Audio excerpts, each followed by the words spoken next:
While traveling in metros, meeting friends, relatives, family, and many people, we are often asked, ये तिलक क्यों लगाया है? Sometimes not even asked, just commented. तिलक लगाने की क्या जरूरत है? इसको लगा करके सबको दिखा के कौन सी भक्ति बढ़ रही है? This video aims to answer all such questions. So let's get started. First and the biggest, most important question कि ये तिलक हम क्यों लगाते हैं? एक मैरिड लेडी सिंदूर क्यों लगाती है या मंगलसूत्र क्यों पहनती है? नहीं भी लगाएगी या नहीं मंगलसूत्र पहनेगी तो भी मैरिड ही रहेगी, है ना? बट फिर भी she very proudly wants to tell the world that she belongs to someone she is already taken. Similarly, a devotee also puts a tilak and tells the world कि वो कृष्ण के हैं, already taken है. जब भी कोई उस भक्त को देखे, जब भी कोई आपको देखे, तो उस व्यक्ति को सिर्फ और सिर्फ भगवान का स्मरण हो. कई बार आपको देखते ही लोग बोलते होंगे, अरे ये तो हरे कृष्णा वाले हैं, ये तो इस्कॉन वाले हैं. तो यही हमारा मोटिव है. श्रीमद् भागवतम सेज रक्षाम चक्रूस द्वादश अंगेशु नाम भी. जब पूतना का वध करके बाल कृष्ण पूतना के ऊपर बैठे थे, तब माता यशोदा ने उनको वहां से उठाया, उनको स्नान कराया और उनकी बॉडी पर द्वादश अंगों पर तिलक, नाम का तिलक उनको धारण कराया. तो आप सोचिए, नाम का तिलक, भगवान के स्वयं उनके अंगों पर नाम का तिलक उनको धारण कराया गया. जैसे हम करते हैं ओम केशवाय नमः, ओम गोविंदाय नमः, ओम माधवाय नमः, ऐसे अलग अलग नामों का तिलक उनके शरीर पर उनको धारण कराया ताकि उनकी रक्षा ये तिलक कर सके. तो जब स्वयं भगवान की रक्षा ये तिलक और ये नाम कर सकता है, तो हमारी रक्षा ये तिलक क्यों नहीं कर सकता? ये तिलक हमें, हमारी चेतना को सारी ऐसी विपदाओं से बचा सकता है जिनको हम अवॉइड करना चाहते हैं. एक बार श्रील प्रभुपाद से एक जर्नलिस्ट ने पूछा कि आप ये माथे पर ये तिलक क्यों लगाते हैं? तो उन्होंने, दिस जर्नलिस्ट, ये क्रिश्चियन थे, तो उन्होंने उस जर्नलिस्ट से पूछा कि आपके चर्च के ऊपर ये इतना बड़ा सा क्रॉस का ये सिंबल क्यों होता है? तो उस जर्नलिस्ट ने जवाब दिया कि ये क्रॉस का सिंबल इसलिए होता है ताकि बताया जा सके कि ये जो पूरी बिल्डिंग है, ये जो भवन है, ये जीसस का है, ये सबको पता चल सके. तो श्रील प्रभुपाद ने बोला कि सिमिलरली हम भी सबको बताना चाहते हैं कि ये जो भवन है ये कृष्ण का है, ये पूरा शरीर जो है, ये पूरा बॉडी जो है, ये कृष्ण का है. मृत्यु के समय जब किसी व्यक्ति के मस्तक पर ये तिलक देखा जाता है तो यमदूत उस व्यक्ति को स्पर्श भी नहीं करते. इनफैक्ट ऐसे व्यक्ति को विष्णु दूत अपने आप अपने विमान में लेकर के जाते हैं back home, back to Godhead. Then why not put this tilak? Second question, ये तिलक है क्या? ये शेप, ये दो लाइनें और ये गोल आकार, ये क्या है? तो ये समझते हैं. तो इस तिलक को ऊर्ध्व पुंड्रक तिलक कहते हैं. हर वैष्णव संप्रदाय जो है वो अलग अलग टाइप का तिलक लगाती है. आपने देखा होगा कि कुछ लोग रेड कलर का तिलक लगाते हैं, कुछ व्हाइट भी लगाते हैं, कुछ का बहुत बड़ा सा एक वी होता है, बीच में एक स्ट्रेट लाइन होती है. ऐसे अलग अलग प्रकार के आपने तिलक को नोटिस किया होगा लोगों को लगाए. तो हम गौड़ीय वैष्णव जो हैं, ब्रह्म माधव गौड़ीय संप्रदाय के भक्त इस तिलक को धारण करते हैं जिसे ऊर्ध्व पुंड्रक तिलक कहते हैं.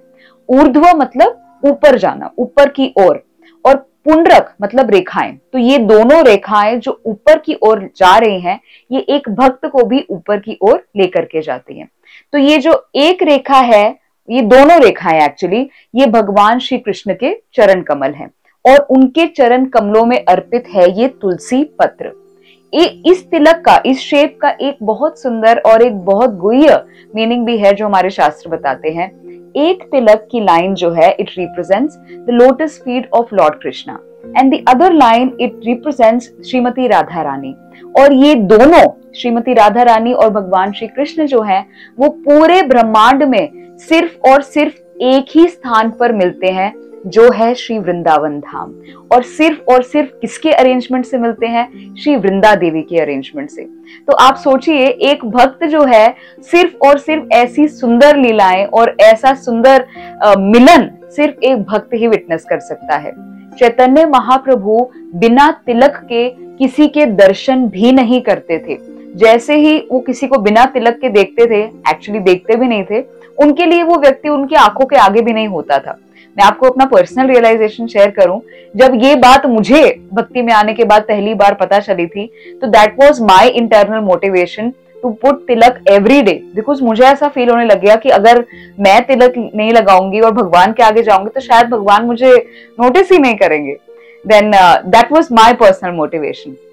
No your motivation. आप भी इसको समझिए कि इतना सुंदर मीनिंग है, इतना सुंदर एम्पावरिंग मीनिंग है इस तिलक का, और हम क्यों तिलक ना लगाएं. This brings us to the next question कि क्या हम ये तिलक हर जगह लगा सकते हैं? क्या हम ये तिलक रोज लगा सकते हैं? Yes, why not. हम लोग ये तिलक रोज लगा सकते हैं और हमें ये तिलक रोज लगाना ही चाहिए. चैतन्य महाप्रभु कहते हैं कि एक शरीर जिस पर तिलक नहीं है वो एक क्रिमेटोरियम के समान है. क्रिमेटोरियम जहां पर हम जली हुई लाशें रखते हैं, जहां पर हम मृत शरीर रखते हैं. इसका मतलब है कि एक बिना तिलक का शरीर जो है वो मृत देह के समान है. तो अगर हम इस देह में किसी भी प्रकार की जान डालना चाहते हैं तो हमें ये तिलक रोज लगाना ही चाहिए. हम इतना कुछ रोज करते हैं और हम इतने लोगों को रोज कितना कुछ करते हुए देखते हैं प्राउडली, तो हमें किस बात का डर है? जब हम ये सिंदूर लगा सकते हैं, परफ्यूम लगा सकते हैं, मेकअप कर सकते हैं, तो ये एक तिलक लगाने में हमें कैसा डर? क्या हमसे कोई पूछ ही तो लेगा कि अरे क्यों लगाया है, क्या मतलब है इसका? तो आप बताइए ना उनको क्या मतलब है इसका, और आप किसके हैं, आप क्यों ये तिलक लगा रहे हैं. आप ये अगर बताएंगे तो अगली बार कोई आपसे पूछेगा नहीं. हमें ये तिलक रोज लगाना चाहिए, 12 अंगों पर लगाना चाहिए. पर इन केस 1% ऐसा संभव हो सकता है. कई बार लोग पूछते हैं कि हम ऑफिस जाते हैं, कॉलेज जाते हैं, मार्केट जाते हैं, या कई ऐसे जगहें होती हैं जहां पर आप रेस्ट्रिक्टेड हैं कि आप तिलक नहीं लगा सकते. फिर भी श्रील प्रभुपाद से 12 में से 11 अंगों पर आपको चंदन से ही तिलक लगाना है. और ये जो मस्तक है इस पर आप पानी का तिलक लगाएं, छोड़ें फिर भी नहीं, पानी का तिलक लगाएं. आप समझें कि एक भक्त को, एक जीव को बड़ी सारी ना शील्ड्स अपने ऊपर डालनी पड़ती है जिससे वो अपनी रक्षा कर सके इस भौतिक जगत की बहुत सारी चीजों से. आपको कुछ पर्सनल शेयर करती हूँ. तो एक बार की बात है, मैं गुरु महाराज के साथ जगन्नाथपुरी में थी, प्रिसाइसली भुवनेश्वर. एंड मैंने गुरु महाराज से पूछा कि महाराज क्या मैं बहुत सारी कंठी माला पहन सकती हूँ? मुझे मोटी मोटी कंठी माला पहनना बहुत अच्छा लगता है. गुरु महाराज ने बताया कि यस डेफिनेटली आप पहन सकते हो, बट मेक श्योर आपको पता होना चाहिए कि बहुत सारी कंठी माला पहनेंगे तो आपसे कोई शायद प्रेम ना करे, शायद आपसे कोई शादी ना करे. तो इसका मतलब आप समझो, इसका गुह्य मतलब समझो, हिडन मीनिंग समझो कि अगर आप तिलक धारण करें या आप कंठी पहने तो लोगों को पता होगा कि आपकी प्रायोरिटीज क्या हैं, लोगों को पता होगा आपके प्रिंसिपल्स कहाँ लाए करते हैं. तो ये लोगों को बताने में हमें कैसी हेजिटेशन है? आपके मन में एक और क्वेश्चन उठ सकता है, which is the last question of this video, कि ये चंदन ही क्यों? हम भी क्यों नहीं कुछ रेड वाला तिलक लगाते, कुमकुम लगाते या व्हाइट तिलक लगाते? What is so special about this Gopi Chandan? तो ये जो गोपी चंदन है हमें तो बहुत इजीली लोई बाजार में, वृंदावन में, इस्कॉन मंदिरों में, अपने इस्कॉन के सेंटर्स में मिल जाता है. पर वास्तविक रूप में नेचुरली ये गोपी चंदन जो है वो गोपी तालाब जो कि द्वारिका में स्थित है वहां से प्राप्त होता है. ये जो गोपी तालाब है ये भी नेचुरली ही बनाया गया था. जब एक बार भगवान को सरदर्द हुआ तो नारद मुनि पूरे ब्रह्मांड में घूमे और सब भक्तों से पूछा कि आपके चरणों की रज हमें चाहिए, मुझे चाहिए, ताकि हमारे भगवान का सरदर्द जो है वो ठीक हो पाए. तो ऐसा भगवान ने ही नारद मुनि को बोला था कि जाओ, सिर्फ और सिर्फ मेरे शुद्ध भक्त की चरण की रज से ही मेरा ये सर का दर्द जो है वो ठीक हो सकता है. नारद मुनि है वो भगवान की रानियों के पास भी गए, सबके पास गए, पर सबने मना कर दिया. क्या बोलकर? कि नहीं, हमें पाप लगेगा अगर हम अपने चरण की रज भगवान को दें और भगवान उसको अपने मस्तक पर धारण कर ले तो हमें पाप लगेगा. पर सिर्फ और सिर्फ पूरे ब्रह्मांड में सिर्फ और सिर्फ ये ब्रज की गोपियां थी जिन्होंने हाँ बोला कि हाँ आप ले जाओ, अगर इससे हमारे भगवान की पीड़ा किसी तरीके से कम हो सकती है तो ये पाप ही सही, आप पाप भी हमें लग जाए तो भी कोई बात नहीं. तो जब नारद मुनि ने ऐसा सुना तो भगवान के लिए चरण की रज तो लेकर आए ही आए, गोपियों को प्रत्यक्ष भी लेकर आए, जहां पर इस गोपी तालाब पर ही गोपियों ने स्नान करा. और उस तालाब की जो मिट्टी है, उस तालाब का जो चंदन है हम ये गोपी चंदन के नाम से इसको अपने मस्तक पर धारण करते हैं। और ये भी एक बहुत स्ट्रॉन्ग रीजन है कि हमें तिलक धारण करना चाहिए। गोपियां भगवान की शुद्ध भक्त है।